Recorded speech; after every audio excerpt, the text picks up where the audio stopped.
cash assistance. Ang binibigay natin ngayon, 5,000 para sa mga partially damaged na bahay at 10,000 para sa completely damaged na bahay. Para meron silang nagamit para makapagtayo na naman sila ulit ng bahay. And so that is ongoing now. Later on, patuloy naman ang tulong kasi meron tayo mga i-relocate kasi marami sa naging biktima ay nasa no-build zone.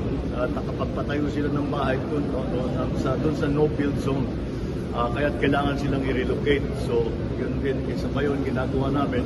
Napag-usapan namin ng mga local government units dito sa Cebu, to include the provinces, the municipalities, and the cities, ay pinag-usapan namin kung paano saan natin ilalagay dahil umaasa kami sa LGU para makahanap ng lupa paglalagyan ng mga i-relocate. Ngayon, meron din tayong temporary shelter para doon sa hindi pa makauwi na kanilang bahay. But eventually, ay gagawa natin ng paraan para makabalik na sila, magpatayo sila ulit ng bahay o ayusin nila yung nasira nilang bahay. In the meantime, kung